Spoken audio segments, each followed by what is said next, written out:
night, that's for sure. But as far as the memories of him, man, just I think in most recent memory we got to check out GCW and the scaffold match, that tag team match, which was a lot of fun, At man. Harpo's. I got a cool painting on the wall of the Briscoe brothers, so that's pretty cool. But I mean, what more can you say, man? I mean, the mere backbone of Ring of Honor, tag team wrestling in our era. You know what I mean? Just countless. Was it 13-time tag team champions or something like that? Just titles. No, they just won 14, I believe. 14 I believe times. that was 14, and then they just had that banger with FTR and won the Ring of Honor titles back from them.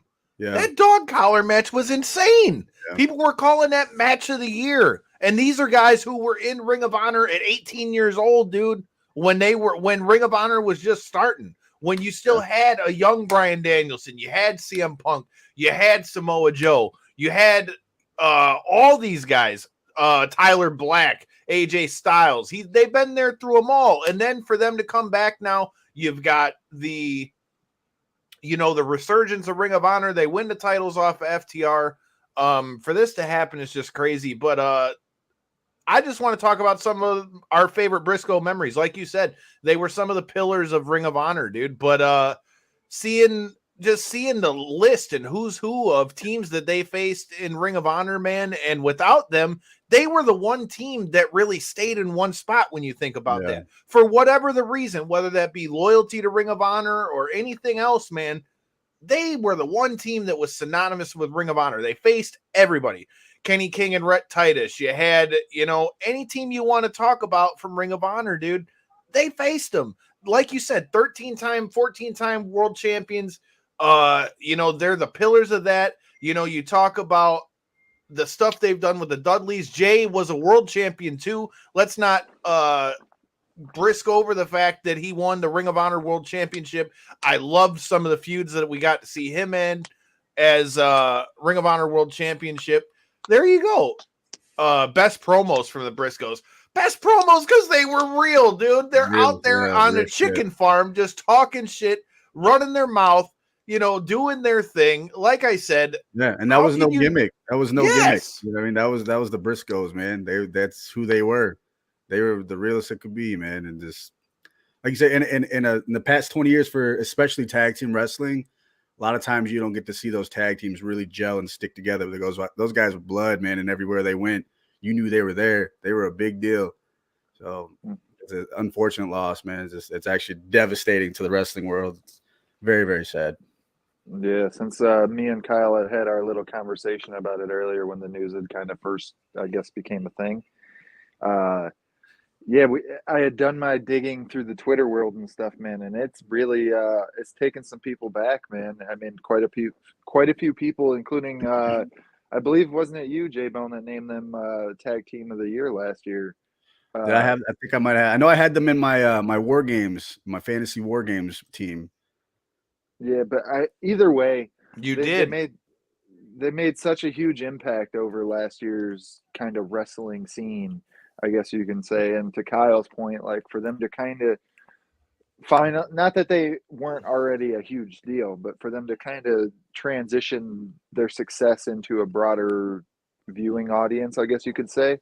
Yeah. And then for, of course, unfortunate circumstances to happen now, man, it's terrible timing, and you got to feel for them, man.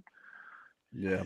I mean, it could have been, and here's the thing, like they had just won the titles back, even we don't know what Ring of Honor is going to live to be in AEW yet, but I don't know about you, J-Bone, but I've enjoyed the hell out of all the pay-per-views so far. They just announced that they're relaunching the Honor Club platform and all that stuff, and who better to be the pillar of your tag team division there than them? And I mean, the reason why I was so excited to see them on this platform with AEW, even if it was still under the Ring of Honor banner, is that, like you said, Corey, now it's to a much broader spectrum. And man, it's just such a bummer to think that is going to be the lasting memory. What are some of your favorite matches from the Briscoes, J-Bone?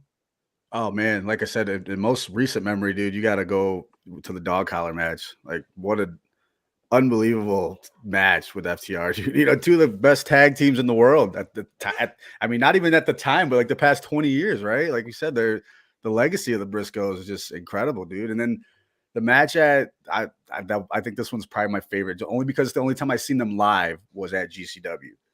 And like you said, that shit was badass. Seeing a wrestling match on TV, seeing some of your favorite guys on TV is one thing. It's cool, but once you see it live and the thrill of that shit live, it's a different dude. And level. They were coming out to give me back my bullet at Harpo's, bro. Corey, you were there for that. What were your thoughts on the Briscoes at the scaffold, and what were your thoughts on the way they just tore that bitch apart? I mean, my biggest memory of that night was just watching the setup of the ring and stuff. And to your point, Kyle, to see kind of the reaction, because of course, me being the MMA guy and stuff, I'm far less familiar. I know who the Briscoes are because you guys talk about them all the time on the show and stuff. And I've seen plenty of their highlights through just kind of casually following. But for the crowd reaction to be what it was in that small of a venue, man, and the match that they put on, the whole setup to that match was just wild with all the tables and shit that they had just stacked up into the ring. It was just, it was a wild experience for sure. And then do you remember Uncle Ned almost got killed, bro? Like when they came off the scaffold and he had to be like right under it. And here comes the Briscoes down off the fucking scaffold. And I'm like, why are you standing right under the scaffold? Right. I just don't understand why that was necessary, but that's Uncle Ned. But with that being said, countless matches though, man. Right. And for me, obviously off rip, you got to talk about the most recent one with the dog collar match. The dog collar match that they just had with FTR, dude, was a banger. You heard past guest of this show, Dave LaGreca, talk about it and saying that he thought it was match of the year in 2022, which I'm sure he'll talk about on the Busties tomorrow. But dude, like that match, and we're talking about in December. We've already had 11 months plus of action. They have this match and it's immediately considered as match of the year, but that's not even, I mean, we can just go down the list of bangers. I mean, ring the bell. I was there in Dallas for the match that they had at the Impact Multiverse, which was insane. And then they had GCW the next day. You know, you had last year at Final Battle where they took on past guests of this show, Mike Bennett and Matt Taven of the Kingdom, which that in and of itself was a banger. I mean, dude, you could literally go down the list and to give, you know, for those who maybe didn't watch Ring of Honor or know as much about Jay Briscoe, I mean, you talk about WWE, right? What's the big story we're talking about right now? Sami Uso or Sami Zayn and Kevin Owens. Well, in another life, there was Kevin Steen and El Generico, who we still can't confirm may or may not be Sami Zayn, but the Briscoes fought them in Ring of Honor too. Yeah. Like you line them up, you talk about tag teams, Rock and Roll Express, fucking the Motor City Machine Guns, the Dudley Boys. I mean, you go down the list. I mean, I've got a list here in front of me of some of their best matches. I mean, CM Punk and Colt Cabana. I mean, dude, the Briscoes and the Machine Guns. You got Jimmy Rave and John Walters, Generation Next. You've got, I mean, dude, you've got a million different matches you can name on here. Ladder Wars and everything else. They're in the fabric of what Ring of Honor is, even long after he's going to be gone.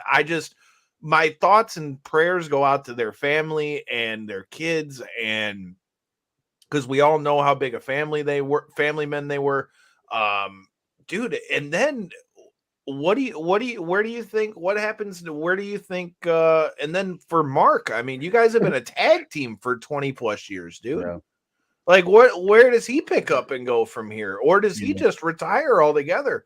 I mean, it's just a wild thing to think. And it's just, I mean, it's never good to see anybody die, man. Like, I'm not saying like death is like any better when it's one person versus another, but man, it's just such a sad thing to see when you like, and I only judge people off the experiences I've had. And all I can say is that the times I've gotten to meet Jay Briscoe and when I've gotten to meet him and Mark when we were in Dallas, couldn't have been cooler people. Right. So whatever you want to say about Twitter and tweets people put out and whatever, when I met the Briscoes, they were dope. For my money and my entertainment and seeing them live, they kicked ass every time I saw them live. And every time I watched them on pay-per-view, I left there saying, hot damn, they ripped that bitch up. So Agreed. All I'm going to say right now is hats off to Jay Briscoe. Godspeed, brother man. All I can say is I hope you're finding rest on the other side. Again, thoughts and prayers to his family and his brother and the wrestling business as a whole and anybody who knew him, because, man, that's just a tragedy for anybody to die. But to die like that and so sudden is tough. For the both of you guys, any last thoughts on the whole Jay Briscoe situation before we pivot? Man, go ahead, Corey. You go ahead. Always sucks to see people kind of. It always sucks to lose people when they're in their active prime, when they're really at the peak of their success, whether, whatever given circumstance is. And I feel like we've seen so much of that in the past couple months, man. And it just really sucks to see so many people on both ends of the sphere kind of, take a hit, man. It just hurts the heart, man. You build up, a real fandom of a lot of these guys. And to your point, Kyle, and some of them you meet in person and stuff like that. And usually the personalities live up to expectations and stuff. And it sucks, man. Yeah. I mean, for me, man, it's just, it's such a tragedy. It's very important for the wrestling community to kind of come together and support, Mark and the family and everybody. It's just, it's always good to see a collective support system, especially in such a toxic environment, such as wrestling Twitter, you know what I mean? But for something this tragic, for the wrestling community to all just come together as one and, just pay respects. Life's too short, man. That is what it is. Life's very short and we don't cherish it enough. That's for damn sure. So all wrestling aside, man, rest in peace to that man. So yeah, man. And any of you guys that are listening to this, dude, like, you can have your thoughts and opinions on a person, but dude, anything like out of pocket on Twitter and stuff like that, dude, like, now is not the time. Like, keep the comments to yourself, guys. Like I said, all thoughts and prayers to his family. Reach for the sky, boy. And Jay Briscoe, hopefully you are at rest, brother, on the other side. With that being said, we also said that we are going to be talking about some favorite Royal Rumble moments and things of that nature to kind of liven up the mood before we switch over to the MMA portion of the show. First of all, our favorite Royal Rumble moments are brought to you by our fine sponsors at the State of Pro Wrestling. If you guys enjoy what you're watching here or are a fan of wrestling interviews, make sure you check them out. The links to their stuff are in the description. Shout out to John and the boys for jumping on this year as a sponsor for Knockouts and 3 Counts in 2023. That being said, J-Bone, would you like to start? What were some of your favorite Royal Rumble memories and thoughts and all those kind of things? Dude, here's where we start to show my age, right? So, bro, I could go down. The Royal Rumble was my favorite time of the year, my favorite match of the year, all the above, dude. But I'll tell you my very first memory of the Royal Rumble, I want to say it was 89. I couldn't have been watching it live at 89. I could have been. My grandpa probably had it on. But I remember in the 1989 Royal Rumble when Axe and Smash of Demolition came out at 1 and 2, they were like my favorite tag team. So I was like devastated at the time. Like, they're going to have to fight it out. That's my early memories. 89. We're going back to 89. We don't have to say all the way. Other than that, dude, the 92 Royal Rumble, probably the greatest Rumble of all time, in my opinion. He's an old man with the old man bladder. Yeah, dude. You already know this. There was a moment he couldn't last in Vegas. In that 92 Royal Rumble where Ric Flair was out there just running the table, dude, and outruns Roddy Piper. And Roddy is one of my favorite of all time, dude. That was such a cool moment when I was a kid. Like, I was jumping around, all that craziness. Fast forward to the 2000 Rumble. Great moments. Cactus Jack and Triple H. We were just talking about earlier, Kyle, Rikishi dancing in the middle of the Royal Rumble, him and Too Cool. They took a dance break in the Royal Rumble, and then he tossed them both, man. I could go on forever, dude. I don't want to take up the whole show, but my best Royal Rumble memory this year is going to be where I win the Royal Rumble pot. And I'm keeping the motherfucking belt and taking the money. You see here? Corey, don't even think about getting no money, bro. I'm gonna hold on to this No, beauty again. think about it. I come in with no expectations, hoping to just come out victorious. That's all. Look, met Mark a few times where I work. He's hilarious. Jay was the franchise dude. I have no argument about that. We just got done giving our thoughts on the Briscoes and specifically Jay Briscoe, who tragically passed away. I could not agree with you more. The Briscoes are pillars of ROH. Without the Briscoes, Ring of Honor is not Ring of Honor the way it is. Like I said, clip that, pick that, whatever you want. Like I said, the Briscoes are Ring of Honor. Without the Briscoes, there is no Ring of Honor. And man, good Lord, is the wrestling world going to be missed. I couldn't agree more with you, Kim. I got to meet Jay at Ring of Honor here in Dearborn, and they couldn't have been more cool dudes. Now, as far as the Royal Rumble goes, my favorite ones, my all-time favorite Royal Rumble is going to be Royal Rumble 2000. It just is. Cactus Jack versus Triple H was badass. Don't know how to put it. That match was badass. Always was a Cactus Jack fan. Love Triple H as well. That from start to finish. Then The Rock winning the Rumble. The stuff with Taz's debut. Allegedly winning the Rumble. And that's the thing. Allegedly choking out Kurt Angle. It wasn't a real match because he choked me out. That's an illegal move. Kurt Angle's just reminding us. He's not wrong. Look here, dude. Taz choked his ass out. MSG was liking it. Mae Young, rest in peace, Mae Young. We saw a lot more of Mae than we needed to see that night. I enjoyed that Rumble, but if that Rumble wasn't my favorite, my other favorite Rumble, because I still have it on VHS tape, was the 1990. Was it 98 or 99? I think it was the 99 Rumble. Whichever was the one where there was the bounty on Austin's head and they beat the shit out of him all throughout the Arrowhead Pond and they dragged him into the bathroom and beat the shit out of him. He chased McMahon into the bathroom and they just beat the shit out of him and left him laying. Dude. Yeah, that was one of my favorite Royal Rumbles. This one where McMahon won it? Yes. So that was 99. Yes. Because Austin won 97, 98 back to back, and then McMahon, dickhead ass. I forgot about that. That motherfucker. I forgot about it. I'm just saying, bro. Like, come on, man. Piss me off again. You son of a bitch. No chance in hell, he said. See? I told you. Corey, do you have any Rumble memories from when you were a kid? Anything that you remember from that?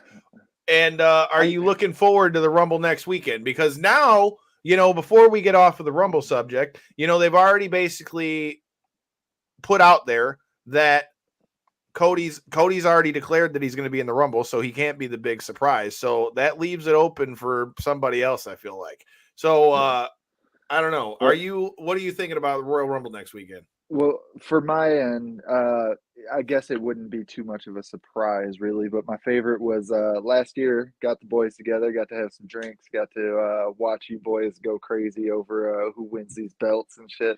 And like I say, hopefully, I was trying to get paid. Hopefully, this weekend I can walk out, and I did. Walking out feeling that same type of feeling, because that wouldn't be too bad. But beyond that, from when I was a kid, man, I do, but like I ingest this magical plant that makes me forget a lot of shit, so I can't like give you exact details. I do remember watching Royal Rumbles though, because I remember being excited for them, like who's gonna come out of the like the crew of guys. It's 30 people, correct? Yeah. Yep. Yeah. And I remember like being a kid, like, except for when they had the 41. Like I remember the stuff, but I don't remember the details. That's where, Kyle, you killed me with the being able to keep all them details in that steel trap of yours, man. Wish I was. That's why they pay me the big bucks. Like I said, they just haven't found their way to my bank account yet. But to finish off my point, I don't know. I guess we kind of talked about it a little bit last week, and I honestly don't know. Like I said then, I don't know which direction they're going to take it. Are they going to take one of these guys that are the NXT hopefuls and move them up? Like the names of Braun Breaker. Yeah, the one that Jay Bone's been bringing up forever. Yeah. I mean, there's a ton of different directions. The fact that they've been more open to signing new talent as of the last couple months means that maybe we do see the debut or return of somebody that is, dearly missed or would make a huge splash. But other than that, we all know J-Bone wants to see Switchblade. Let's go, Switchblade. Jay. That's what I honestly don't know what direction they take. Convince me either way, boys. Let's hear it. Kyle, you want to go first? I mean, I wouldn't be mad at the Switchblade J pick at all. But I mean, selfishly, last week I said Pat McAfee. Selfishly, since I'm going to be at WrestleMania, I really wouldn't be upset if it was The Rock. I mean, like I said, I pointed out some things in the poster that, if it is, and, you had the Usos say on Raw, hey, this is going to be, all the generations of the bloodline are going to be represented on Raw 30. I mean, I'm just saying, bro. I'm not saying that he comes back tomorrow, but I'm just saying it would not be a bad thing, in my opinion. We're planting seed. And if you're following, even loosely following The Rock, right? This has been not, I don't want to say inactive, but this is the most inactive that we've ever seen The Rock. So he is inactive. He ain't wrestled since, what was his last one? WrestleMania. I'm not talking about wrestling. I'm talking about his movie gigs, his TV gigs, his things that have brought him out of the wrestling world. He seems to be not quite as active in at the moment. So that may be an indicator that he is focusing on making his return. But it's been 10 years since he's been in the ring. Yeah. I wasn't talking about his wrestling. If I'm not mistaken, the last time he was in the ring, didn't he get hurt? Yep. Yeah. I was talking about his other professional endeavors and stuff that pulled him away from. Well, I mean, dude, he's still making mega money. He just had Black Adam come out, which did well. You had, but that guy's normally it would be a 1 month turnaround, and then you'd hear The Rock working on his next Mega Million film, and that hasn't been the case for at least 8 months. That I can think of. So, well, according to what I heard earlier, past guest of the show, Kyle, Dave LaGreca wants it to be the Undertaker. He was telling everybody to dress him on one knee and with the tongue out, like this. I was dying over that. Hey, I wouldn't be completely upset at that. I mean, I wouldn't be mad at it either. We've seen worse. I mean, freaking dude. I'll give you this again for anybody who's watching this and new here. Make sure you hit that subscribe button and go back and check out our episode with Dave LaGreca when we sponsored the show, in which he headed out to Buda, Texas, and got beat up by Thunder Rosa. With that being said, I wouldn't be mad at it, because my only thing is, although I loved what we saw from Undertaker and AJ, dude, I just think he deserves to go out with fans. Yeah. I agree with Dave on that part. Yeah, I really do. If he's going to go out and it's going to be the last match, it needs to be in an arena full of people with the badass entrance and all the shit. It has to be all the Undertaker. Kyle, you want to talk to me and you're calling me? Oh, I am? Oh, shit. You want to talk to me? There you go, Phantom Dial. I'm talking to you. I'm talking. Thanks, but fuck you. But that being said, damn, you just got me. Gotcha. Got it. Wait, one more Royal Rumble moment I thought was pretty cool. And I only bring this up because I just freshly seen it on the old TikTok earlier. Was when, what was it, 2002? Stone Cold was out there just kicking ass, and Triple H made his comeback. That was the big moment, the two big mega stars in the company going face to face in the Rumble. And to my point the other week, man, that's what the Rumble's all about for me. When you see the two big guys going after the biggest prize, and even some of the matchups you don't plan on seeing, you don't think you want to see, you know what I mean? Stuff that happens this one. If I could write this one, I want Braun Breaker in there. and I want him to like go face to face with like Brock Lesnar or something. You know what I mean? They don't have to have much going on, but just get them two face to face just to see how the crowd reacts for that. That's when you can do it without having a payoff. You know what I mean? You don't got to build up or nothing. So perfect opportunities. I don't know that they'll do that, but that's the kind of shit that I like to see in my Royal Rumbles. That is the cool thing about Rumble, though, is every year it presents a new opportunity to make a real splash. I mean, of course, you have a opportunity with every pay-per-view and stuff like that, but just the way that the way the Rumble's set up, the fact that it's just like bang intro music and they're running, they're already making their way down, like it's just like it doesn't give your mind enough time to like react like some of the slower builds that you see in wrestling sometimes, where like you see that you even hear the sound of the music for some of the people that are really familiar with some of the people, and you're like, oh no fucking way, like the instant that the sound hits, and it's like you ain't even have to see them, and then you see the run, and it's that instant pop, man, as they call it. It's fun. It's a lot of fun. Last year you got Johnny Knoxville, if I remember correctly, right? Yeah, I got Knoxville and Bad Bunny. Yeah, top quality picks. Yeah, I got them both. Well, and that's why me and J-Bone took home the belts and the money. All right, they stayed in the show, but we took home the belts and the money. Oh shit! I'm just telling you, I'd have been really pissed off if that was me. That's just me. I mean, it wouldn't be shit except for the fact that, you know, like you invest money into this like random hat drawing, basically, you know, like, and then to get the short, like, you know, pull a stick and you basically didn't even get a stick, you got thin air, you know, like, that was great. Hey, just awesome. For the record, 1 year I got Hornswoggle. Okay, that sucked. Another year I got Beth Phoenix, I believe. Like, come on. Hey, Beth Phoenix is a good pick in the women's. This is Rumble. Before a women's Royal Rumble, though, dude. This is this wasn't like the. Well, China maybe era, she was. Okay? She did eliminate the Great Khali that year, though. That was cool. Well, I mean, he just wanted to lip lock the Glamazon. It's all right. You know, lip locking the Glamazon might cost you a few bucks. So before we get to the MMA proportion of the show, which is going to be brought to you today by our friends over at G3 Payroll and Tax, which it's almost tax season. I know it is because all of you are slinging out your taxes. I know because you all are mailing them out. I mail out a shit ton of them. With that being said, make sure you get your taxes together with G3 Payroll and Tax. Make sure you tell them Knockouts and 3 Counts sent you. All of those great things, from accounting to your regular taxes to LLCs and all that good stuff. Jack's got you covered. Tell them we sent you. Use the link, and if you refer anybody, you'll get money off of your taxes too. Check them out. Tell them we sent you. What up, though?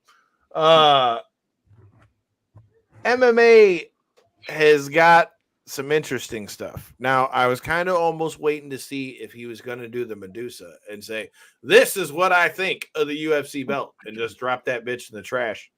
But that's not what happened. If you guys have been living under a rock, it has now been confirmed that Francis Ngannou is now no longer the heavyweight champion or with the UFC. So it's pretty wild to me that this happened.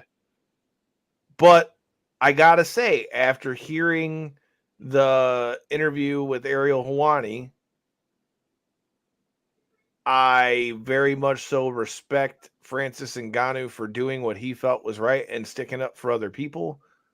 But boy, when you hear about some of the things that he asked for in that contract, I don't know how anybody could have thought that this negotiation was going to go any different. What are your J-Bone, what is your initial thoughts on Ngannou? What are the, do you have the details in front of you? What he wanted? Yeah, he wanted fighter. Well, he basically said he wanted fighter benefits. He wanted the medical expenses for every fighter paid for. That was the other point, and then he also wanted what was the third? It was healthcare. He wanted healthcare. He wanted a fighter advocate, not a union. Yeah. He wanted a fighter advocate in every fight negotiation, and then he also wanted them to be able to have sponsors. Individual sponsors, which again we know isn't going to happen because they have the Venom deal. It's just, I mean, don't get me wrong, I understand wanting it, but you could easily change that though, because they already have something in place with Monster where they patch Monster's patch on all kinds I'm of not fighters saying here. You couldn't. I'm just telling you. You could easily get a stack of 200 companies or 100 companies or 50 companies or 20 even that are approved by the UFC that, you know, these are the, we're officially endorsing the fact that you can have stake.com or whatever the hell on your shorts because they're also paying us to be on the canvas and they've worked with us in the past. You can have Modelo written on your walkout shirt or something like that because, you know, there's so many things they could have done in that regard. You're absolutely right, Kyle. I was miswording the thing with the fighter union and the fighter. Essentially, what he was, the way he was really just harping on the medical stuff. He wanted the medical stuff and a fighter advocate, basically meaning what he meant. What I surmised of what he was trying to explain is basically a fighter advocate to in between a fight negotiation. So you have somebody that's trying to, you know, what I was getting to is he was saying basically it would be like an NBA players union where it's not an actual union where they're like subtract, you know, like everybody has to be involved type of like a fighters alliance union type of thing. It would be more of like, okay, you're actively signed under the UFC at the moment. We're going to have a third party negotiating tactic beyond just our managers where you have to also deal with them and make sure everything's kosher, I guess you can say, and following, you know, it's in the best interest of both parties, essentially. Sounds like a lot, but I mean, I think it all comes down to like, look, man, this is the UFC. This is the top-notch company. And if that doesn't show you right there, your best heavyweight, your champion of the world, if he's not going to change it, dude, I don't think you really got a shot. So they're going to stick to their guns, man. So I mean, I hate to say it, but it's like you either like what they're going to provide and give to you or hit the road, I guess. I mean, this was a statement from the UFC, like plain and simple. If you don't see this as a statement from the UFC, I don't know how else you look at it, because they basically said, look, we run this and like he just said, if the heavyweight champion can't change that stuff, it ain't going to happen. And here's the thing, you know, even we haven't talked about where we think he'll end up next, but whether it's PFL, Bellator, a Ryzen, bare knuckle, take your pick. If he were to go in there and try to get that in a contract right off the rip, he might get one of them, maybe even two of them, but you ain't getting no fight promotion to give you all three of those. There's no way in hell. And the other thing that from what I'm reading was the stick, and what he said was the sticking point with him in the UFC is that he only wanted a 3-fight deal. They wanted to get him for a more extended contract, and he said he didn't want anything more than a 3-fight deal. Now, with those 3 fights, if they were the fights that he said he asked for, which for what reason do we think he has to lie? Because he's been saying this whole time, if they didn't give him what he wanted, he wasn't going to walk, and he did. Yeah. And I mean, he said he wanted to fight John Jones, which is the fight everyone wanted to see. He said he wanted to fight Stipe. And then he said he even said he'd fight Gane again, but he said the 2 that he wanted were Jones and Stipe. And I mean, really, yeah, those are the fights they wanted. But again, the sticking points sounding like the amount of fights and all the other stuff. Well, that being said, I mean, Corey, what do you think and where do you think he's going to go? I mean, all right, to sum up, I guess my thoughts on it is props to Ngannou for sticking to his guns if that's truly how you feel, which I feel as though each one of those points individually for a proper sport to be growing and to gain the notoriety that I feel like MMA as a whole, but UFC in particular has. I feel like that's the type of stuff you need to be taken more seriously from some of the higher, I guess, viewpoints of the world, or however you would want to word that, you know. But taking care of your fighters healthcare wise in between fights and stuff like that. That's something I feel that should already be instituted. The whole arbitrator type of deal that he was asking for with the middleman thing with the UFC, that one was a little bit of weird to me. I mean, you already have your manager to do that. That's kind of why you pay the guy, in my opinion. So that one I was a little more confused about myself.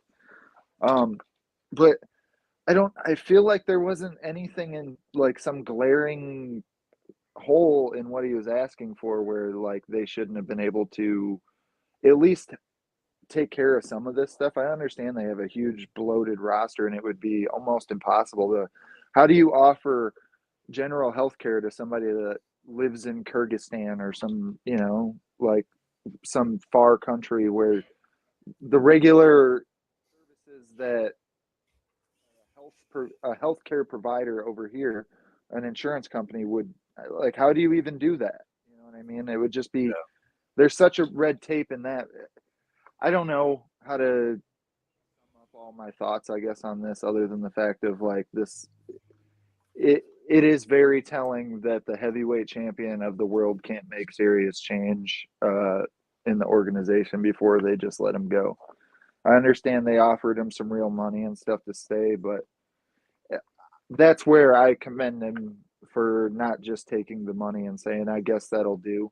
He really stuck by his guns. So, but in the future, I don't know, man. I really don't know. I know we had a short discussion about it, Kyle. I feel like his long-term move is probably PFL or the Bellator, but I feel like Bellator's,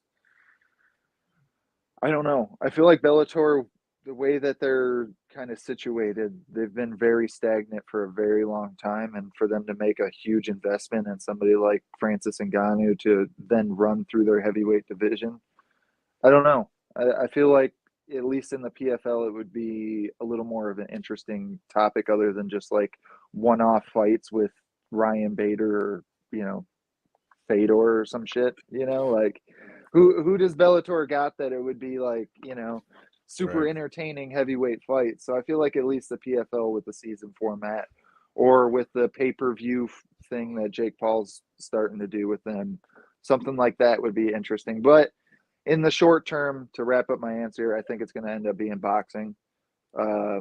He's already kind of came out and said that he hasn't announced an opponent or anything like that, but he targeted, I believe, July.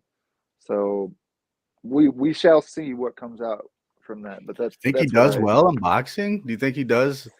I mean, I know he's a professional athlete. He's a combat. He can knock anybody out. Deontay Wilder did really fucking well in boxing, and he was only trained for like 3 years when he was making his run through, like but Deontay Wilder's a lot better boxer than fucking Ngannou, though. But is that just because we haven't seen Francis Ngannou actually in a boxing situation? Like maybe, but I agree. I mean, it's almost crazy to think about, but I mean, like, there's so many. Okay, let's put it in this comparison, right? Like, we're talking about boxing versus an MMA as far as just straight up boxing. Tyson Fury is the heavyweight champion. Francis Ngannou is the heavyweight champion. Tyson Fury would beat the fuck out of Ngannou in a boxing match. I love Francis Ngannou, but unless Francis Ngannou catches him, dude, Tyson Fury would box circles around that man. That's all I'm saying. In a straight up boxing match. In an MMA fight, Ngannou might fucking kill him. But that's just a rule set thing. But that's what I'm saying. If we're talking about straight boxing, because you're talking about him going to boxing, I worry that. Go ahead. Sorry. I just worry. So here's the thing. Okay, so let's just say, he goes to boxing. He fights some no-name heavyweight. The first fight, let's say he just knocks his lights out. Okay, goes in, knockout, heavyweight knockout. Then how do you ingratiate him to like the higher echelon? Does he even do that, or does he go diving straight into the deep waters? Because I think he just dives straight into the deep waters. I think we see him, dude. But do you think he could really even beat, like, let's say, Anthony Joshua? Maybe. I mean, maybe. I realistically probably he can knock not. anybody out. So yes, he can beat any of them. I'm just saying in a straight up boxing match, I just don't know how I see it.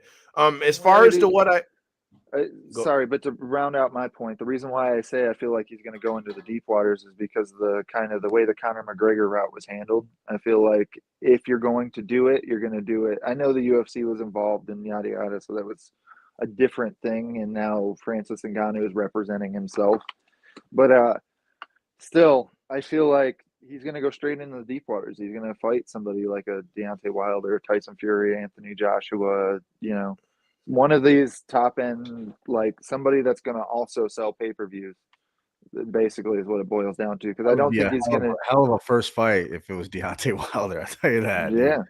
That would be... I mean, it wouldn't be a bad matchup, but boy, you'd find out real quick because if he lost in that first fight, boy, that's why, to be honest, I really don't want him to go the boxing route. I really don't.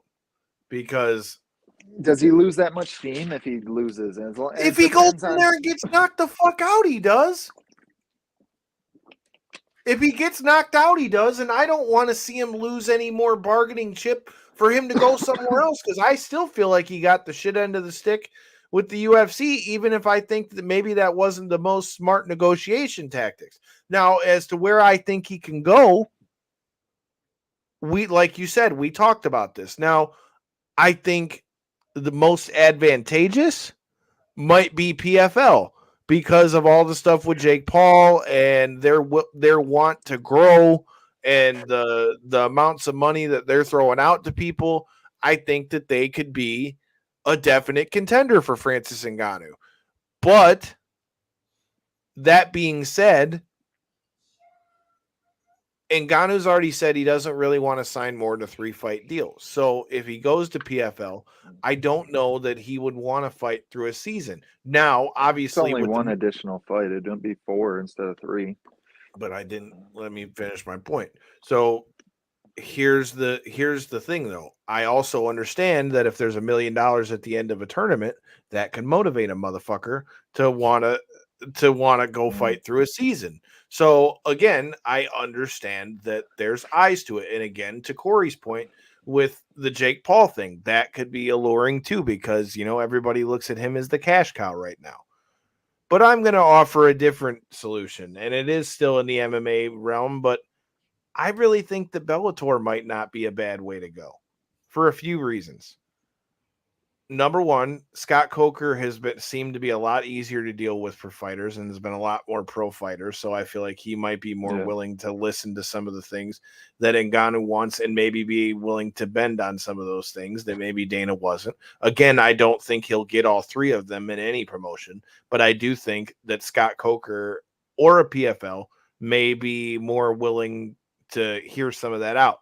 The other reason that I think that Bellator is the better option is because Bellator actually has a heavyweight division. They actually have some names in that heavyweight division. Yes, PFL has a heavyweight division, but there is no real names of note.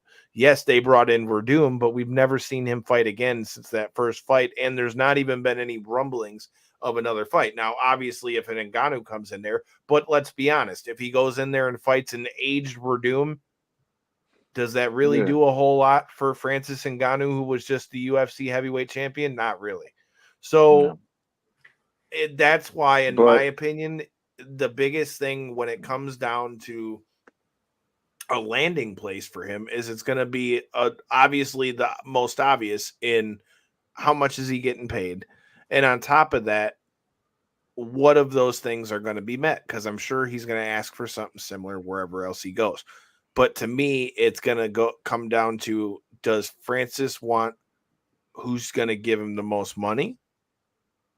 Or does Francis want to go somewhere where maybe they have a little bit of a built-up heavyweight division to a degree? Not built up to the extent of the UFC, obviously, but have some people there for him to fight that he could go in there and be the kingpin of a division. I think it all kind of depends on how he wants to play it and also how he decides to try to structure these contracts. In that, is he going to try to go the route of, okay, I signed with PFL, but if I want to go box, I can box, and if I want to go do, X, Y, or Z, I can do that too. I kind of just feel like it all comes down to how this is all structured. J-Bone, what about you, man?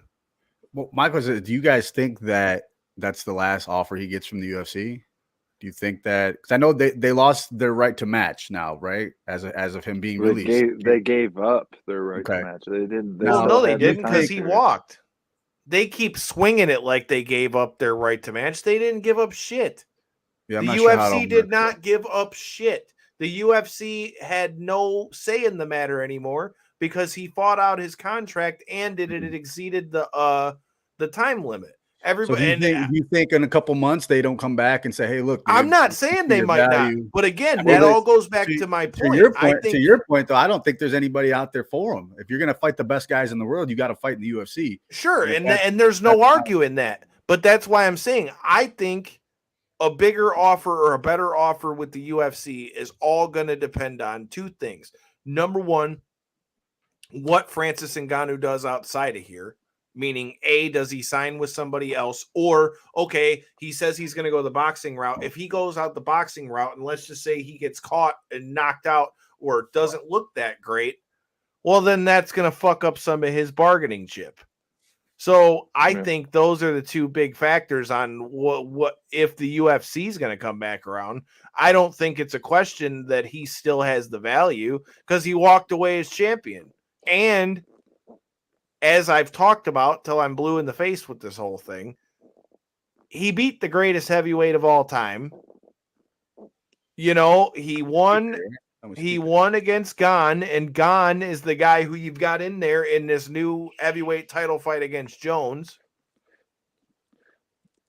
I mean, realistically, he beat everybody in your heavyweight division outside of Jones. The quote-unquote GOAT, so maybe John Jones finds his way to that heavyweight title, and some money starts flowing, and all of a sudden I got no problem with that, and I wouldn't be shocked to hear John Jones call it out. I really wouldn't, and I wouldn't be shocked to hear John Jones get on a microphone and kind of back up Ngannou to a degree, because John Jones has been another one who's been vocal about what people should get paid and those kind of things.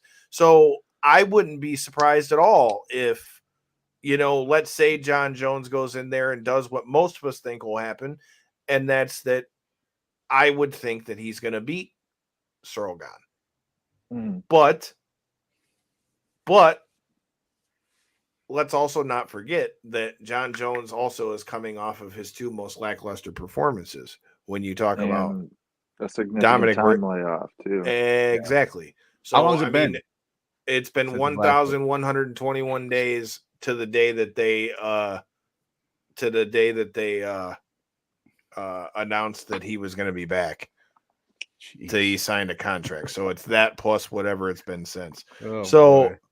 I mean, that's why it's the underdog. That's why it's the underdog on DraftKings. Well, no, and don't get me wrong, dude. Like I'm excited as much as anybody to see what he does, but at the same time, I mean, let's not forget he's moving up to heavyweight. Let's see how he does when he gets in there with another person who's a heavyweight.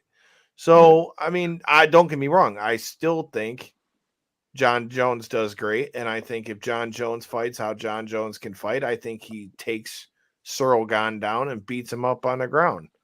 But like I said, time will tell, and we'll have to see what happens. I'm just glad that we're going to see John Jones back in the cage. But to finish the thought on Ngannou, I mean, dude, like I said, do I respect the move? Yes, 100% I respect it. I get what he was trying to do. I think it's noble of what you were trying to do. Do I think that that was ever possible, that was going to happen? No. I mean, but I give him credit for shooting the shot. I mean, and arguably, if nothing else, man, at the very least, my biggest hope is that this means that man gets paid. Yeah. My one thing to round out my thoughts, I guess, on this point, I think Bellator is probably the realistic landing spot, even though I feel like it is the least interesting to me. just because of the fact that Bellator has a proven track record of letting their top athletes go compete in other sports with Cyborg boxing, MVP doing bare knuckle. MVP. I couldn't think of his name, but MVP doing bare knuckle. They've let quite a few of their top level athletes go off and do other sports, even current champions for them and stuff. So I wouldn't be surprised if we see that route, just simply based on the fact that they're more allowing of that stuff and the in-cage sponsors and all that type of stuff as well. I agree, man. Like I said, it's for me, that's kind of the route that I see it going.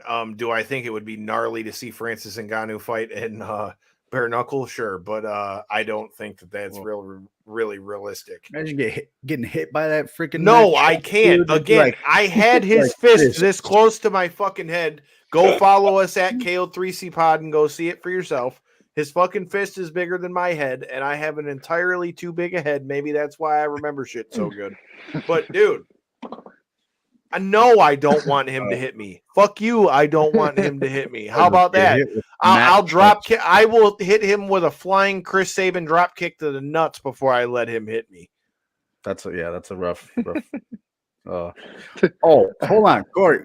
I know we're still on the MMA stuff, but I wanted to get your thoughts on this because me and Kyle talked about this earlier. I don't mean to jump topics here. Yeah, I want to know what you think about this slap.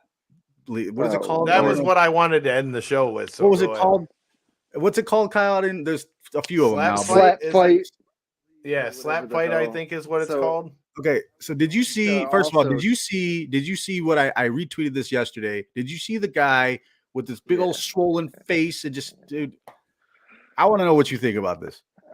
As a combat aficionado, as somebody that goes out of my way to watch all kinds of dumb shit in languages and that I don't even understand sometimes, I will not be watching that shit. I am not interested. It doesn't seem up my alley whatsoever with the whole. I mean, so many people have kind of harped on it, and maybe we'll see more once it comes out later on and stuff. But I just can't stand. A huge part of why I love fights is defense, the ability to counter and get out of stuff, and like to just have to stand there with your face out and just here. Hopefully you can take this shot without your brain shaking around too much. It doesn't sound that appealing to me. For it to gain like the traction that it has, like it doesn't surprise the particular event, because I did a little bit of digging once I seen that, because I seen like the banner in the back say Las Vegas and all kinds of shit. I was like, here we go with this bullshit taking it, No, that event apparently took place at a casino in like Romania or some shit called Las Vegas Casino. So it wasn't actually in Vegas, A. And then B, it like I don't want to like it doesn't necessarily surprise me, with like Russians and shit doing some dumb slap fighting, and we see like the events they put on YouTube sometimes with like the fighting on concrete with nothing but hay barrels and shit for barriers and stuff. I don't know if you've seen some of these crazy Russian events that they be putting out sometimes, but for it to make the transition here and then to gain the traction for TBS, if I'm not mistaken, to be the broadcasters of it, for it to get the whole Dana White treatment and stuff and get a whole production show laid out in the tough format and stuff kind of for it. And not to shit on anybody, because I haven't like followed it whatsoever, and I don't know any of these guys' stories, nor will I once it debuts, frankly. But the fact that they got a bunch of guys that look like they're fresh off the streets, 3 months sober or some shit, doesn't necessarily help my opinion of it either, really. And it's just, I don't know, man. It's not for me. Well, like I was saying, some of these guys are huge. Like these are big, dude. Big that guys. guy got his fucking face exploded. That guy is, and then the guy that got his face exploded won. Yeah, he ended up walking away as the champ, because I didn't even see how he won. I just seen that he won, and I'm like, what? How the fuck's this guy win with his face like it's literally like sideways, dude? It was like his face exploded. how can you not, like, all right, cool, there's no defense. I can't even pick what side you get to slap. You just get to continuously pile up slaps on my fucking same side of my face. Fuck off. I mean, yeah, just like talking in a world where we're really strict and high on the CTE thing, dude. Like, come on, man. Like, we're going the wrong way, if you ask me. Look, bro, is it crazy to see somebody get knocked out like that? Sure, but like, I can't say that I don't agree with you guys. That's there's a difference being able, like Corey said, being able to defend yourself and get knocked out. Okay, you're it's a combat. That's sport. A sport. You're just sitting here and saying, "Hit me as hard as you can." I'm gonna hope that I just don't get knocked out cold. That's not just you wait. Brain, bro. If I'm not on the ground sleeping, I'm coming back with that fucking finger. And hopefully I got the coherency with that 5-finger death punch. Shout out to Chris Cale. No, it's not for me at all. I guess since we kind of already jumped into the Jon Jones thing, let's get your guys' thoughts, because that was going to be one of my main points of corner this week. Is because it debuts tomorrow. For anybody that is checking it out, I guess comment below Thursday what your guys' thoughts of the premiere was and stuff. But I personally won't be. But what's your guys' thoughts on our new vacant title, heavyweight title fight, man? I'm genuinely interested. I think Stipe got fucked. That's what I think. Yeah. Stipe got fucked. The title fight, don't get me wrong, I'm not hating on Cyril Gane. I'm not even saying that if it's not Stipe involved that maybe Cyril shouldn't be number 2. But all I'm saying is the fact that Stipe isn't the first motherfucker in line for the title fight. I think it should have been I'm not even mad at the fight. Do Cyril Gane versus Jon Jones. The winner of them fights Stipe, and the winner of that wins the belt. I'm completely okay with that. Yeah. But the fact that Stipe has nothing to do with it, and to hear that all he said is it wasn't enough time for him to get ready for the fight. If anybody's deserved enough time to train, I would think it would be him, considering he beat DC. He's beaten everybody. Yeah.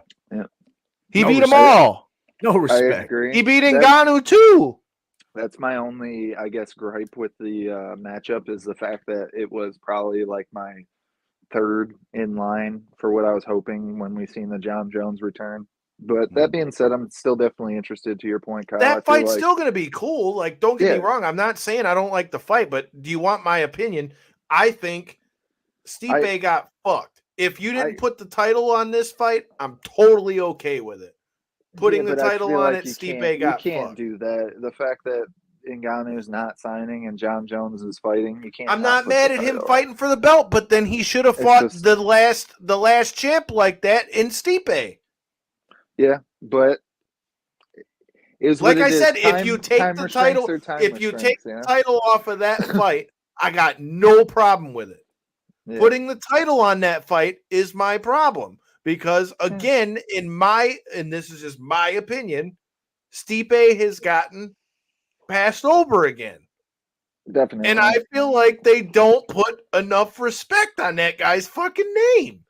That's just my thoughts. Like, if I were Stipe, it's hard to disagree with that. I'd be a lot more vocal than most motherfuckers. But I'm just saying, I love the fight with Jon Jones and Cyril Gane. But all I'm saying is, can we please put some respect on Stipe's name? He beat them all. Cormier. He beat Ngannou. I mean, fuck. Who else you want? There ain't no other big names at heavyweight. Andy was the greatest heavyweight of all time as far as reigns wise. Like, I feel like he's got continuously screwed. And again, this is no slight to Cyril Gane. This is no slight to Jon Jones. I'm not even mad that Jon Jones is immediately in the mix to fight for the title because he was the light heavyweight champion. All I'm saying is let them two fight, and the winner of them fights the last champ, and then you got a new champ, and then they make sense. Because then you can say that you beat the last champion that was around before Ngannou. Yeah, but now he's facing the last interim. Sure, but what are you going to do? You can't fight Ngannou right now. That's the next best thing. Yeah, I agree completely. I feel like Stipe was the fight that I wanted to see the most. That was A, and Gane even if Jones B, didn't fight him off the rip, I'm just saying the belt situation annoys me. Well, But you got to do what you got to do, man. If you don't have Jones a heavyweight, shouldn't have got the immediate title unless it was against Stipe. If you wanted to give him one fight at heavyweight, have him do that. Why? Let's just make it a triple threat match. Fuck it. Fuck yeah. Triple threat MMA fight. First ever in the UFC. Book that shit. But what's your thoughts, Jordan? Hey, triple threat. You heard it. Three-way dance. I'm the first to say, dude, I've talked a lot of, I don't want to call it trash because it's all been facts about Jon Jones, but it's one of those things, dude. It's time to put up or shut up. You've been talking a lot. You've been doing a lot of talking outside the cage on Twitter. I know you're the GOAT. I know what you're capable of, but it's time to take it off Twitter and bring it to the octagon, dude. I'm glad he's finally doing it. I don't agree with the things that he's done in the past. I do agree that he is the GOAT. I hope he comes in and still shows the best MMA that he is capable of doing. If he were to be beat up and knocked, I don't want to say he's going to get knocked out. I can't imagine that. But if he gets beat up and manhandled at heavyweight, I also wouldn't be surprised. That's a huge jump for such a big division. And this guy, Gane, is huge, dude. Yeah. So I'm just happy he's back, to be honest. We need stars back in the MMA world, and he is, one of the superstars. So I'm glad he's back. I'm looking forward to that fight. It's going to be good. Yeah, and definitely agree with that point. We need some more, casual fan stars, the people that really gather the wandering eyes, I guess you could say. But going into it, I'm excited. I feel like we're going to see Jon Jones use his now gained size to be able to out-wrestle Gane once the match is here. But we shall see. Either way, I'm intrigued and excited to see Jon Jones make his return. When is that one? March? Yep. Is that what I read? March? Early March, too. I think it's like March 11th or some shit. But so that's literally like, at this point, it's what, a month and a half away or something? Yeah, so, not too far, dude. Yeah, it's a fairly quick turnaround. I can see why Stipe would say that's not enough time for me. And again, to my point, I feel as though he's earned the ability to say, give me a few months. Just saying. Well, if they run him versus the winner, then it is what it is, right? You had to get a match to fill a pay-per-view. That's fine, as long slot. If Dana White, look, you want to know what would make me happy? If Dana White comes out and says the Stipe gets the winner for the belt, I'll be happy. At least that point, you're at least doing that. You're putting some respect on Stipe's name. Until you don't, I'm sorry. I still like the fight. Yeah, but it leaves me a little salty. But then you got no other way around it though. After this, I mean, who else? Like you said, who else is there? There's not. But I'm just saying, at least that puts respect on Stipe's name. Is my only point. The only other person, and he was being more vocal, and I think that would help his cause. But he has been out there on Twitter a little bit. Is Curtis Blades? That's the only person I feel like that also has a slight bit of argument. Not over Stipe. I feel like because of the star power and the fact that he lost to Ngannou the way he did on multiple occasions, I feel like that kind of takes him out of the running a bit. He ain't over Stipe. My opinion, and free country, feel what you want. In my personal opinion, there's nobody else over Stipe. The only one to take him out like that was Ngannou, and Ngannou isn't there. Stipe beat Gane. He beat Ngannou. He beat fucking Cormier. Yeah. I'm sorry. Again, just in my opinion, put some respect on his name. But speaking of putting respect on a motherfucker's name, guess what? We need to put some respect on Joe Giannetti's name. And for any of you that have been following the show for any length of time, you know that our good friend Darius Solo Beast Estelle had some great things to say for Mr. Giannetti when they fought in Cage Titans, and Mr. Giannetti came out with the dub in that one as well. Well, he was victorious at the most recent Cage Titans event. It may be time to be getting a knock on the door from Uncle Dana again. As you guys know, he was on The Ultimate Fighter. We got a lot to talk with Skeletor, and we're going to be talking about past guest of this show, Jamal Sweet Dreams Hill, as he goes to war with Glover Teixeira this Saturday in the UFC. There's going to be plenty to talk about, and I just got a nice message on my DMs that we could have some really big news in the local scene soon too. So all the more reason you need to hit the motherfucking subscribe button, the like button, the comment buttons, the buttons, because I can't tell you what that message was about, but it might be bringing in more championship belts, just a little bit bigger than the one that J-Bone's got. Although, come the Royal Rumble, I'm going to be bringing both of them bitches home.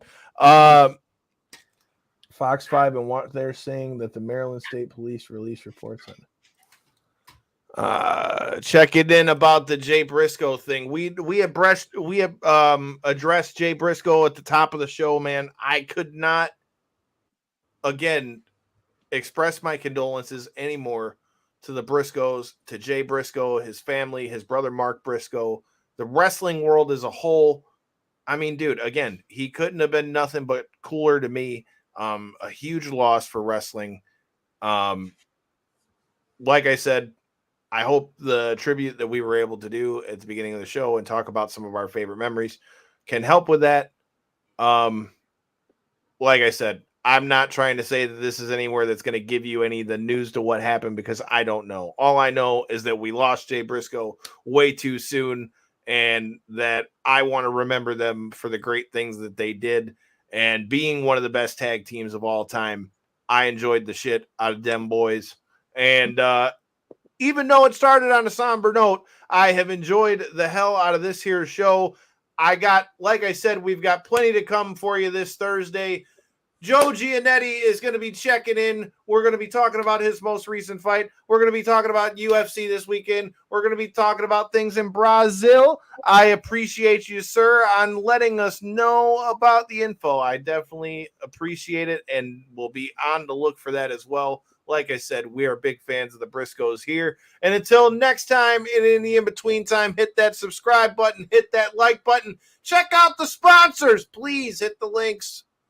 Peace.